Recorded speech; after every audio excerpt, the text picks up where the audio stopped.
Hello everyone, Jake's here from the Adventures of Farmer Jack. Today's video is going to be a very special video. It is a video that I've been planning on making for some time. It's a story that have sprang to mind quite a lot lately as I was fishing on my boat, as I was looking at the animals on the side of the river, when you fish and when you're alone and when it's quiet. So today's video is a story that's so unbelievable that if it was Ripley's Believe It or Not, most people would have probably said it's not. However, this story is as true as can be.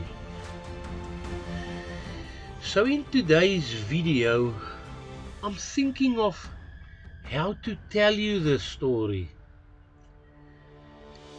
And what I can tell you is that in our country, South Africa, a couple of animals have got quite a bit of claim to fame. The most famous one being Jack of the Bushveld, which was brought to public by the writings of Sir Percy Fitzpatrick. Movies have been made about him. So when you hear Jack of the Bushveld, you know the story about the dog. To a lesser extent, when you hear the name Just Nuisance, which was a dog in the Second World War at the naval base in Simonstown, was a Great Dane. To a lesser extent, people knows about Just Nuisance. But when you talk about a baboon in the small town of Uitenhage, which is the closest local town to where I stay, it is a story that is so unbelievable that it is so different to any other animals in South Africa which have got history tied to it. It is so different to Jack of the Bushveld or Just Nuisance. Yet it's a very true story. And today's story is about me trying to find the real story behind this baboon, which is known for people that know him as Jack the Baboon or Jack the Signalman. And I would like to tell you the story in a nice way, but it will also go where we actually go visit the museums and try and find the real story, where we go and try and find Jack, with some videos that we've made on traveling to go find what is remaining of Jack. It is a piece of history that everyone in South Africa should know, definitely. It is a piece of history which everyone in the town of Uitenhage should know. It is probably one of these most historic events in the little town of Uitenhage. So this is a story about an animal. It's an unbelievable story, yet it's true. Now, going to footage about this animal, there's actually only 3 pictures left that were taken from the era, and I'm going to try and build the story around these 3 pictures as I bring you the story of Jack the Signalman. But please watch this video. It's a true story. It really happened, and I would like to bring it to you in such a way that you will never forget about it. So yes, it is nice to go fishing I love all of this. I love being on my boat, but it makes me think a lot of times about things. And it's nice to bring you some history and bring you some facts. And where there's still footage available, where I can get the real stories and not some of the stories the way it's been told on the internet or by one or two YouTube channels. I would like to get around, get passionately involved with that character, go and visit whatever is available still from him, and bring you the story like that, bring you the true documentation that's there. So yes, today's video, I would go visit museums, I would drive through to Grahamstown eventually, where I find what is remaining of Jack and of the original documentation from the era. So yes, please sit back, please watch this video. It is an important piece of South African history, and it's something nice to tell the children. Please bear with me as I tell the story the way I would like to tell the story, but the facts in there will be absolutely true. So sit back, enjoy it, and when you finish and you like it, give me a thumbs up, give me a comment, tell me you don't like it, tell me you like it. Thank you very much, and I hope you enjoy this video.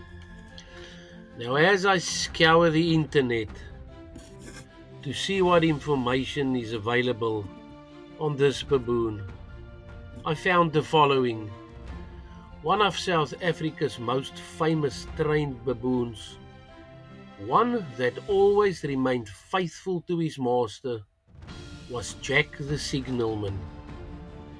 The first report of Jack's achievements appeared in the Cape Argus of the 2nd of April 1884.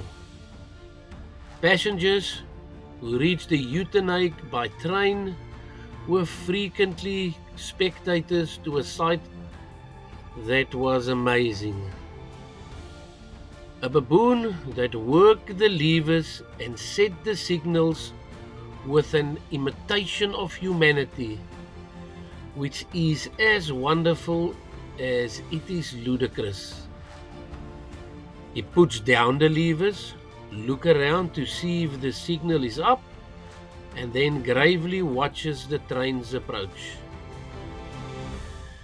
James Edwin Wyde, nicknamed the Jumper, a guard on the old Cape Government railways, lost both his legs at the knees when he fell on the railway tracks while swinging himself from the wagons along a moving train. He was crippled in 1877. He then took a post as a signalman at the Uitenhage train station. Around 1880, Jumper Wyde was in the Uitenhage marketplace when an ox wagon came in with a large young baboon acting as a guide for the oxen, called a voorloper. The owner said that the baboon was caught as a baby and was found to be unusually intelligent. Wyde bought the baboon to help him push the light trolley, which was propelled by a hand apparatus that he had made to spare himself the half-a-mile walk on two wooden legs from his cottage to the signal box where he worked. Jack, as Jumper called the baboon, soon mastered this task and proceeded to lift the trolley on and off the tracks.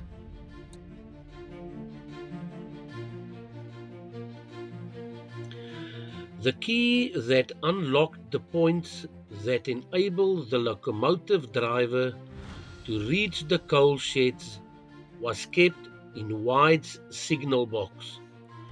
Whenever a driver wanted it, He gave 4 blasts on his whistle for White to totter out on his crutches and to hold up the key for the driver. Jack watched this being done for a few days, and from then on raced out with the key as soon as he heard the 4 blasts. Eventually, the time came for White to entrust the signal levers to Jack. In the end, the baboon needed no instructions from his master.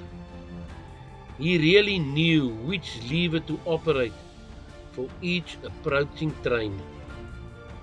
The system in those days was not very intricate, of course, but the spectacle of a baboon responding correctly to every train whistle was never forgotten by those who watched Jack in action.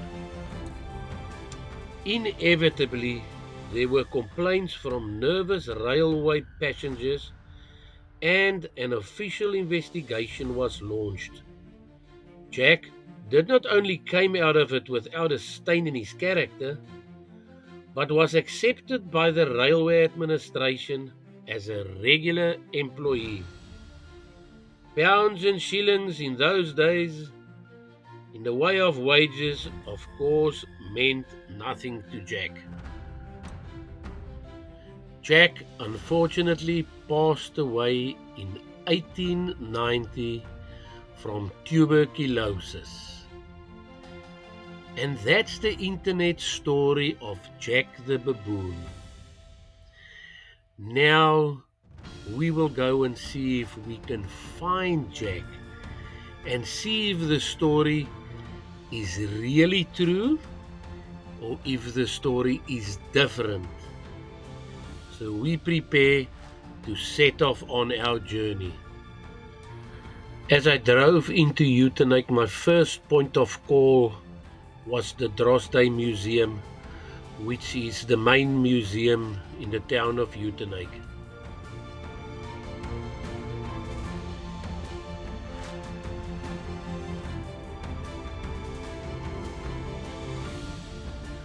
It seemed like this museum was newly done over. As I scour through it to see if I can find anything from Jack, I must say I was a bit disappointed. At least one of the ladies could come up with a pamphlet for me to point me in another direction. The old station museum. As I turned this pamphlet around, there's the image of Jack sitting with his master. I opened the pamphlet, and there's a story about the initiative to build a station in Uitenhage, as well as a story of Jack the Baboon. As this was all that I could find at the Drosday Museum, I headed to the old railway station.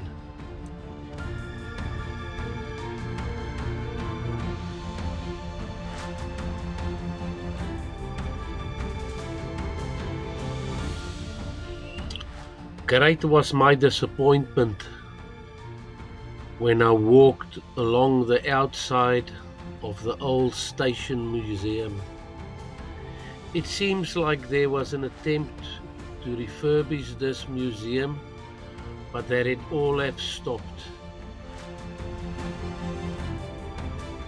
As this is the station where Jack worked for about a decade, it is sad to look at it, and I realize that the longer this station museum stands in this condition, probably the less there will be left of this station museum.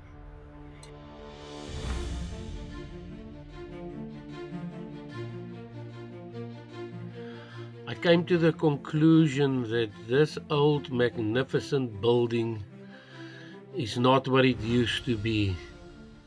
It seems to me that the only way I can get to where Jack will be is to climb in my car and drive some distance away from this town in a hope that the relics of this once beautiful story of Jack the Signalman has still been kept somewhere.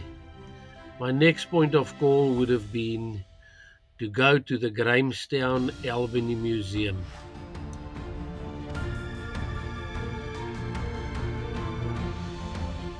After phoning the Grahamstown Albany Museum and they confirmed that Jack is there, we were excited to set off in the rain on our way to Grahamstown.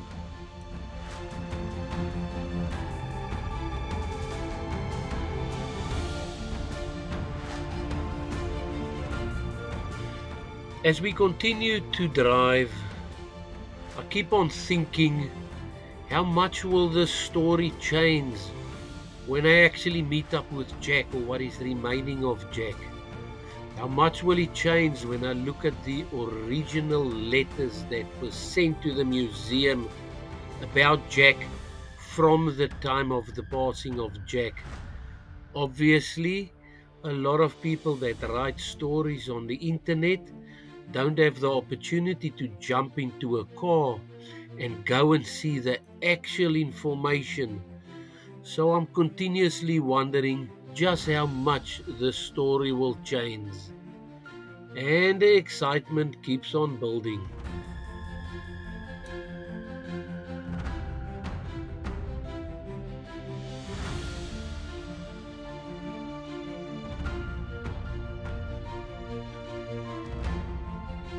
Now, just a little bit off track, anyone that knows this area and knows where I'm heading to will know that you cannot pass the Nanaga farm store when you go on your way to Grahamstown.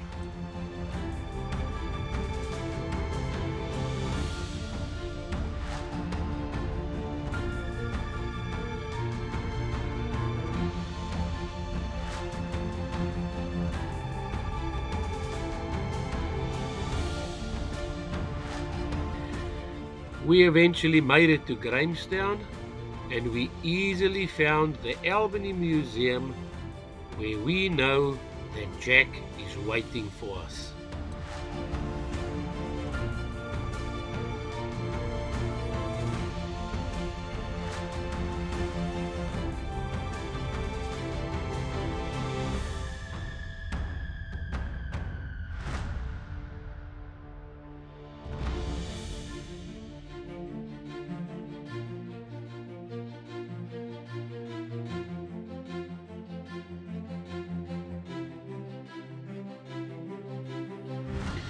This beautiful old building was still well preserved.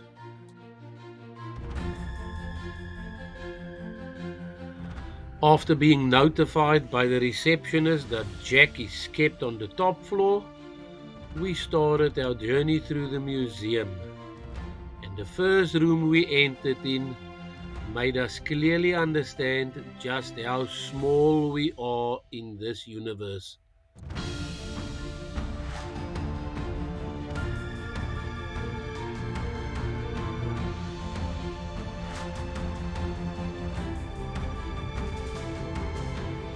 In order not to bore you with too much detail outside of this story, all I can say is that the Albany Museum in Grahamstown is still a very good museum. Everything is in perfect condition and it's well worth a visit. Eventually a lady came and said to us she'll go show us exactly where Jack is kept. There's a room behind plastic curtains where the intricate work of rebuilding some of the artifacts that they've got there is being done. And she took us there. It was a workroom. I didn't want to take too much pictures there, mainly because it is people's work area.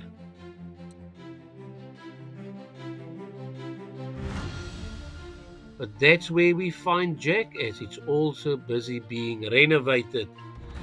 And here is what we found. I took pictures of the original documentation that was sent to the museum in the time of Jack and just after Jack had passed away.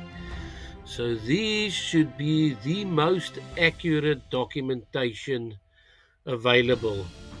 I'm posting all of it here for anyone who wants to pause and study it. But here's what I found that is different to the internet story, as James White never had a nickname, the Jumper. None of the documentation referred to him as the Jumper. So he was just called James White. Jack never died of tuberculosis. All the documentation referenced that Jack died of old age. Jack never made a single mistake while working the signals at the Uitenhage station. James White, the signalman, was an avid taxidermist, and he tried to treat Jack's hide, but unfortunately he was overcome with grief and he left the hide too long, so the hide of Jack started petrifying. Only the skull of Jack was sent to the Albany Museum, where it is still today. Everything else that have been told about Jack is absolutely true. Jack was truly a wonderful part of our history. As my story of Jack the Signalman is coming to an end, I cannot sit and wonder that have times changed so much that we cannot have these type of relationships anymore with animals. In our normal lives, we think about a pet as a dog, but in the time of James White and the Uitenhage railway station, there once was a baboon called Jack the Signalman, who was as proud a worker of the Cape Government Railway in his time than any other worker at that time. To Jack the Signalman, we salute you.